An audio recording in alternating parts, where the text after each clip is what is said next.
At Collegehood, we believe that Black lives matter, that love is love, that women's rights are human rights, that no human is illegal, and kindness is everything. Our mission is to empower you to use your superpowers to create positive change in your community. We're committed to not only helping you make the most of college, but also helping you learn, grow, and take positive action to help in the fight against systems of inequality. To help support agents and allies of positive social change, we've created a social justice response kit that includes resources on anti-racism, women's rights, LGBTQ+ rights, and so much more. You can find them at collegehoodadvice.com/social-justice, or you can find the link in your show notes. Welcome to Collegehood Advice. Today we're talking to Steve Kahan about how to be a startup superstar. Today's startups have big ideas and they are desperate to hiring smart, motivated, hardworking people willing to share their talents in innovative workspaces that are buzzing with energy and opportunity.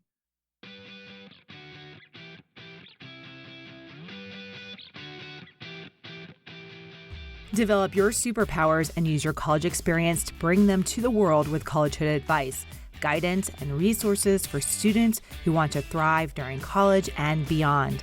I'm your host, college success strategist, Katie Oliveira. Real quick, are you subscribed to the show yet? If not, hit pause for a quick second and go into your podcast player app to subscribe or follow us wherever you're listening. Subscribing makes sure that you get the podcast as soon as they air, and it helps the podcast become more visible so that others can find the show.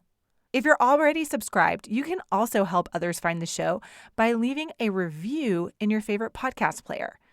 Leaving reviews helps the podcast players know that this is high quality content, and it recommends it to other college students just like you who need help thriving and intentionally creating a life that they love during college. Thank you so much for subscribing and reviewing the show. It helps out a lot. Hey guys, Katie here. I'm so happy you're joining me today. Serial entrepreneur Steve Kahan is on the show to share lessons learned in over 30 years for how young professionals or those that feel stuck in the corporate world can earn a great living doing what they love by igniting their career in a technology startup. This episode is great not only for those of you who are certain that you either want to create or work for a startup in your future, but also for those of you who may have never considered working for a startup or who are curious about what working for a startup might look like for you.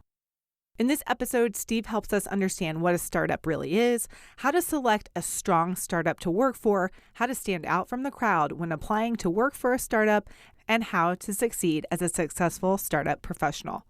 Let's welcome Steve to the show.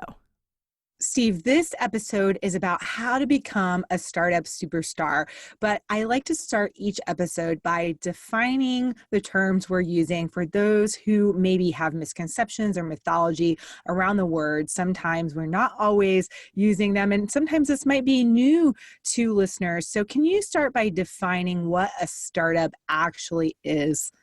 For sure. So according to the United States Small Business Administration, a startup is a company that has been in business for under a year and is in the formative stages. But that actually paints a poor picture for what defines a startup. And a friend of mine by the name of Doug Irwin, who's chairman of a venture capital company, he uses a far more instructive definition. Doug says that a startup is a company that operates like it's the last frontier for outlaws. A place where nonconformists can live, create, and sell their ideas. And to me, that's really cool. I mean, who doesn't want to be involved in that? It's a place where you get to be the rough-riding rebel running circles around the slow-moving, bureaucratic, large corporations. So a startup really is a culture. It's a mindset. It's a small team of crazies hell-bent on changing the world. I love that so much. As a person who is thinking about developing an app one day. I'm feeling really inspired right now by that description. Awesome. Let's kind of get to the meat of this. So that's a startup it has a technical definition, but clearly also it has a popular definition and is used in our conversations in a very different way than its sort of textbook business bureau definition. What is the advantage, or why would you work for a startup over those large bureaucratic corporations that we all know and many aspire to work for? So I actually started my career from college going to work for a large corporation. And probably my parents, and my father in particular, are like so many of the students' parents, I'm sure. My father used to drill into me, he'd say, Steve, go to work for a large corporation, you work hard, they'll take care of you, and you will have a great career.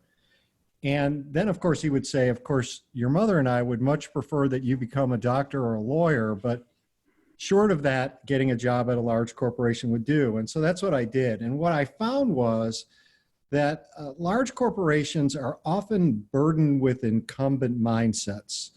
You are hired for a specific role. Almost, I like to use the word pigeonholed into a smaller role. There's less versatility in that role. And what I found and what I've learned in talking to many people over the years is that these large corporations are almost like giant ships. They're hard to maneuver. They're slower to change course.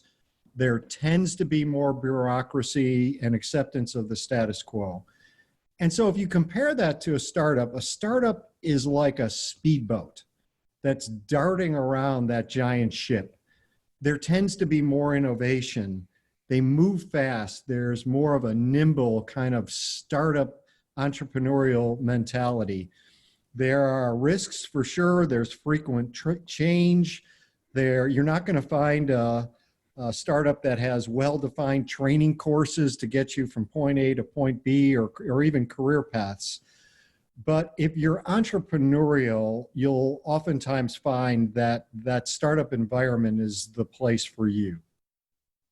Do you mind talking just a little bit more about some of those risks that I think maybe a lot of people are choosing to work for well-known brand name corporations, or aspiring to anyway, because they're nervous about some of these risks? Do you mind sharing maybe some of the top ones that you're familiar with? First of all, let me take a step back. So I've been with 6, now 7 startups, all of whom successfully sold or have gone public. So if I had been with 1 or 2, I probably, maybe it's getting lucky. But now that I have been with several, I've sort of learned that not all startups are created equal. You will find that CEOs at startups, they almost invariably have great stories, but it's rare when they have both a great story as well as a good chance to succeed. And so I think it really starts with being able to choose the right company.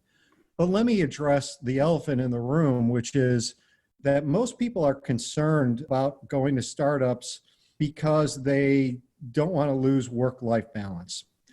And so I'm someone certainly who is a workaholic and has found a way, I wasn't great at this over the years, of how to learn how to protect your calendar such that you can actually have what I like to call work-life harmony, which is to say that there isn't a right answer, but that you can really manage your calendar appropriately. And for the students right now, I'd like to challenge them. And one way to look at it is, if you at all manage your life according to a calendar, is to open your calendar right now and take a look at that calendar. And I'll bet you have too few appointments with yourself.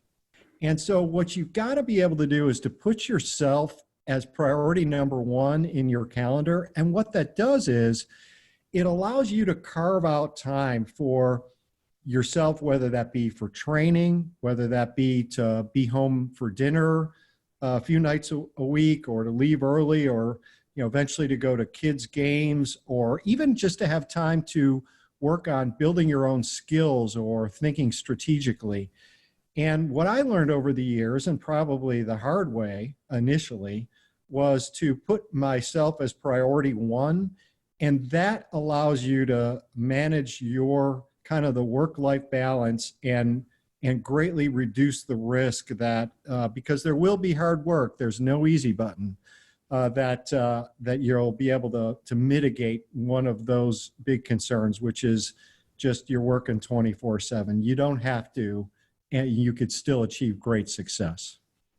We talk around here that you are your greatest resource. Time is an important resource, but you ultimately are your greatest resource. And I think you're really speaking to that. And one way that you preserve you as your greatest resource is by being good about protecting how you use your time and making sure it's in alignment with your priorities. Absolutely, absolutely. And Yeah. then that one sort of skill that I challenge the students to go do is something that I think whether or not they're managing their day-to-day by a calendar right now or will when they get to work, they for sure will. That will help you to make sure that you keep things in proper balance. And because you for sure will when you go to work is why I am so adamant that you start doing it right now and why I talk about it so much. Do you also find that people are concerned about the security of the job, about the longevity of the company and those kinds of risk concerns as well? Because I hear that from students when I try to open their horizons and possibilities, a little resistance around that. 100%. So let me offer students right now the criteria that a 30-year-old veteran uses to choose startups. And I've been fortunate enough, maybe lucky enough, to have chosen some really good ones.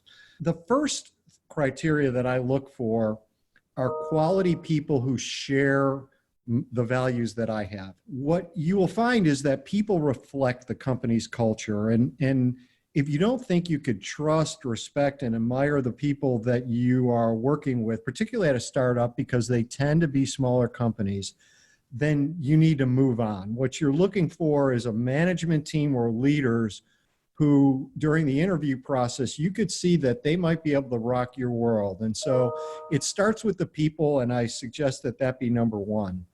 Second criteria that I look at is a concept that fills a big market need. And let me suggest to you what I mean by that.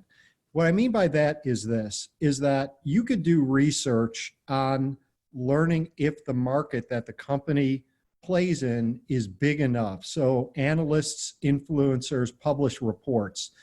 What you'll find is when you're looking at the products, even if it's a great product that you believe in, the test that I kind of put up against it is the product a must-have or is it a nice-to-have?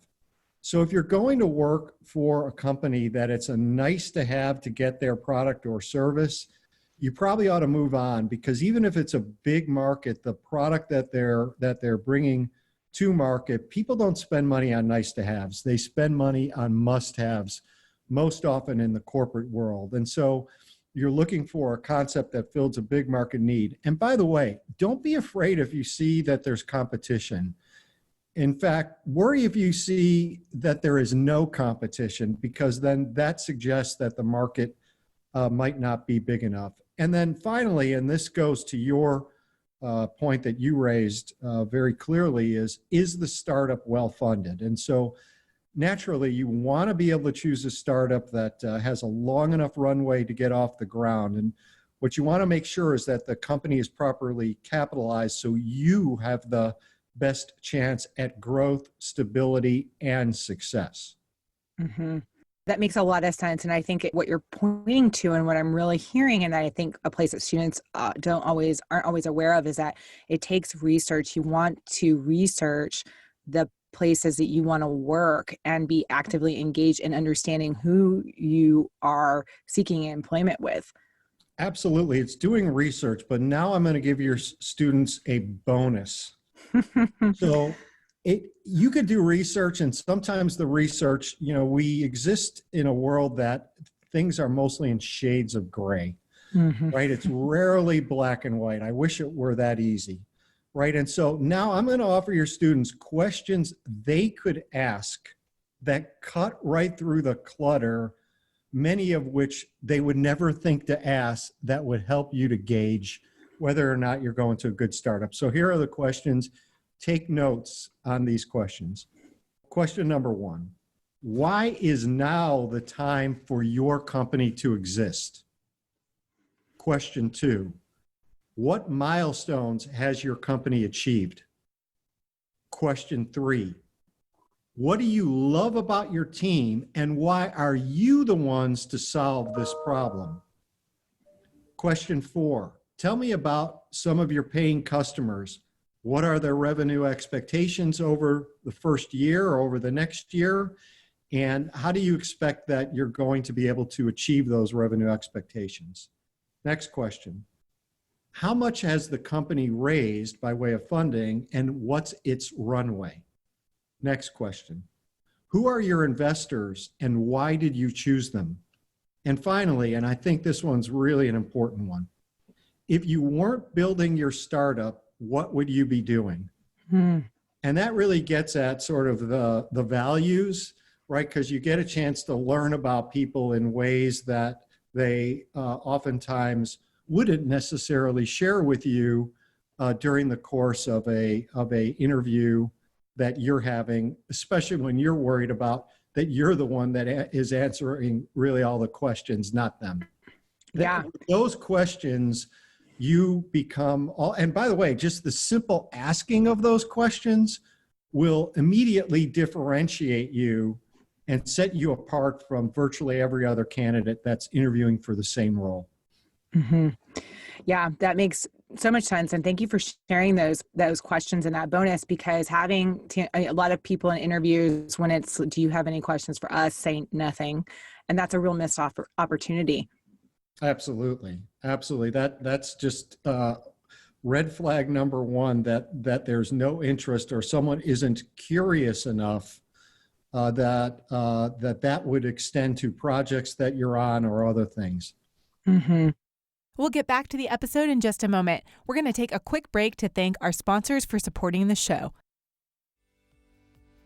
Thank you to our listener sponsors and College Inn members for helping us produce this show. We couldn't do it without you. We are so grateful for everyone who's decided to contribute. When you become a College Inn member, you not only support the show, but you get access to unlimited text and voice message coaching directly from me for just $10 a month. If you want to get personalized guidance and support on your particular college experience in real time for less than 2 fancy coffee drinks, head over to patreon.com/collegehoodadvice. We'll also thank you with ad-free episodes, merch, and exclusive discounts and offers. And if you don't need help with college, but you want to support our work, consider becoming a listener sponsor for as little as $2 a month. Sponsors and members keep this little independent podcast running. We appreciate every cent, so chip in what you can to help us help students over at patreon.com/collegehoodadvice, or click the link in the show notes right there in your podcast app. So kind of in that line of thinking, what kinds of skills, interests, experiences make someone a standout candidate when they go to apply at a startup? Okay, so these are them from certainly my perspective, as well as many of the amazingly talented entrepreneurs that I've worked with over the years. So first of all, people who embrace accountability to get things done. People who communicate in thoughtful, confident, and respectful ways. And it certainly catches my eye when someone asks questions rather than just talks. Someone who is not an I person, and by that I mean someone who is taking all the credit for work that's done. Someone who's really a we person, where you could tell that they're sharing credit, because rarely on any project, no matter what your role, does it exist in isolation. So I look for we people. Someone who's prepared to work hard. As I mentioned, there's no easy button. Someone who pays attention to details. The devil is always in the details. And the difference between an A or an A+ is details so often. And then finally, I certainly believe someone who has persistence and tenacity. And the reason why that's so important is you will be going up against bigger, better funded competitors when you are in a startup environment. And that's just how it is. They have all the resources that you dreamed about having, but just don't. Right. And so there's going to be life, and it's going to be tough, and there's going to be obstacles that will get in the way. daily, right? And so you've got to not be deterred by those obstacles, not turn minor obstacles into major obstacles, but have the tenacity to stick through things and the persistence to deal with the bumps that you will, without question, encounter on your path to great success. And many of the skills that you mentioned are ones that we talk about a lot here on the podcast that are these very important transferable skill sets that most employers are wanting, that you are building in college if you are adequately engaging: collaboration, creativity, critical problem solving, communication. You aren't doing these for your health or to get the A. You're doing them in the college experience because you are going to be expected, or to thrive, you need to have these skill sets when you go out into the job market, whether you're going to work for a large corporation or, more importantly, a startup. Exactly. And don't be worried if you're not perfect on all of those fronts, right? And so those things come in time, right? And so basically, be you.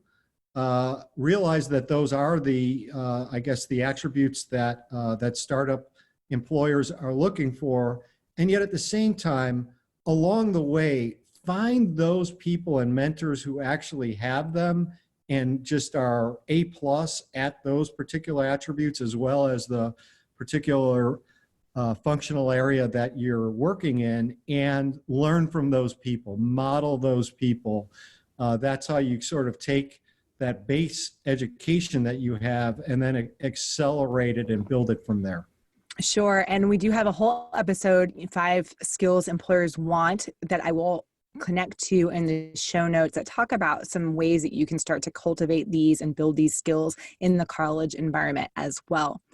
So can you also recommend building on ways that listeners can start to kind of carve out a path in the startup world and kind of make their way into it and through it, I guess? Well, so let me offer, I'm going to go in a couple different perspectives here. So the first thing is let me sort of offer like three pieces of info, right? And so I guess the first thing is so many of us have memorized elevator pitches for companies that we work for, but we don't have an elevator pitch for ourselves.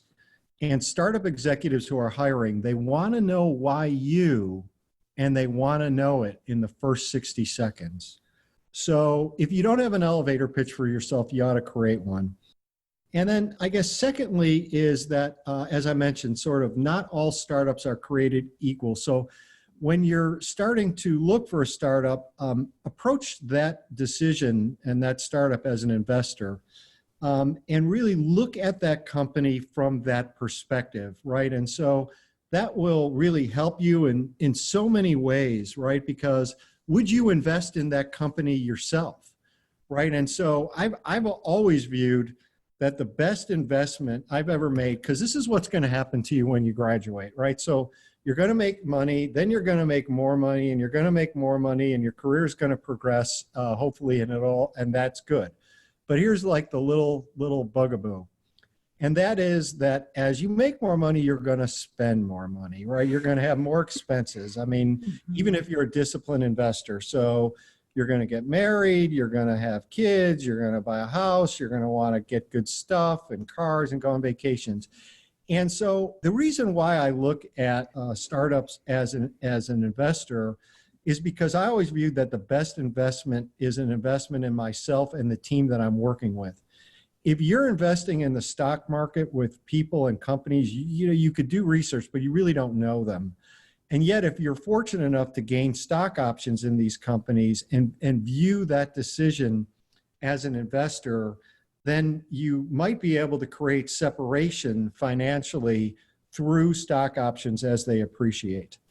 And then the third piece is create your own personal blueprint to guide your career success. So many of your students have probably created plans for which they're so proud. So those plans have goals, strategies, tactics, key milestones.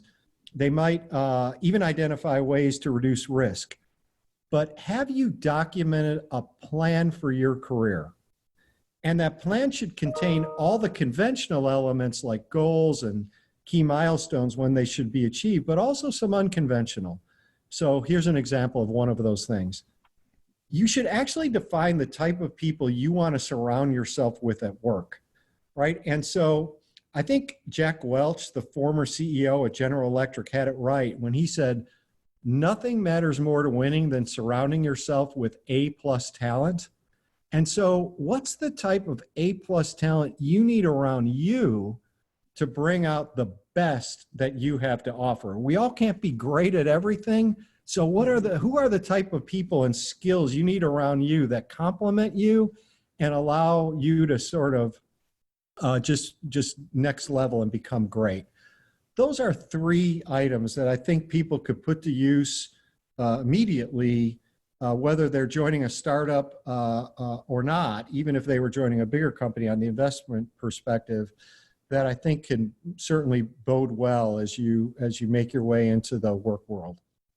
Yeah, makes a lot of sense. You have a new book called Be a Startup Superstar out. Can you tell us a little bit more about your book? I'm sure that book is a great resource to access many of the things we talked about here today. Do you mind sharing a little more about what you have produced out in the world? Yeah, so I actually created this book for those. Actually, it didn't start out. I had no idea I was going to write a book, but I was just documenting a lot of the information that I would give to those that I mentor or people who work for me, and quite frankly, even for my kids who are young in the work world.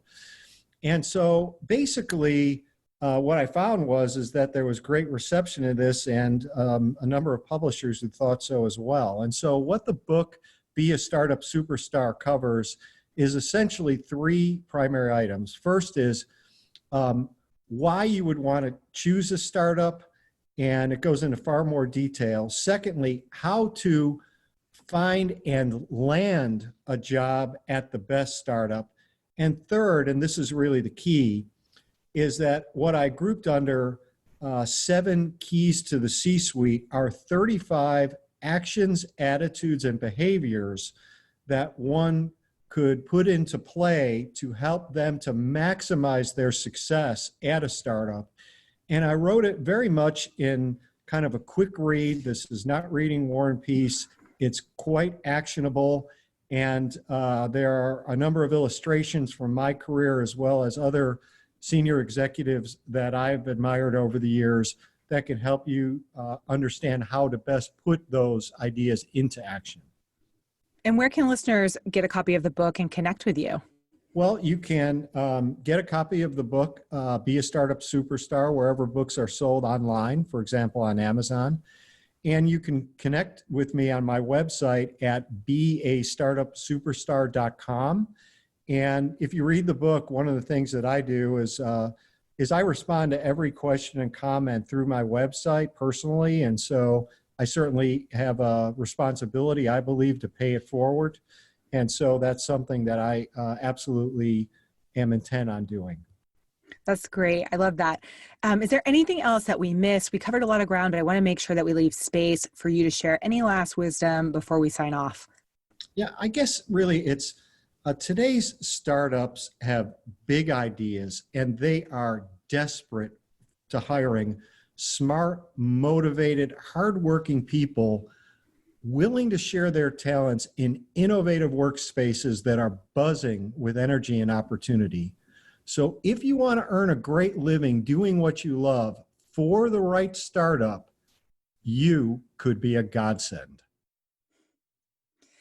And one afterthought is that we haven't mentioned any specific majors throughout the whole course of this conversation. And I just want to point that out. Is there a specific major that you need to study to be able to work in a startup? That's the beauty. No, right? I never took one computer course, and yet I've been in high tech and mostly cybersecurity for my entire career, right? And I've kind of learned along the way, right? And so these startups, they're hiring across every functional area, and they are desperate to hire great people, right? And you're not going to find these companies at job fairs on campus. They don't think about it. They can't afford to be there.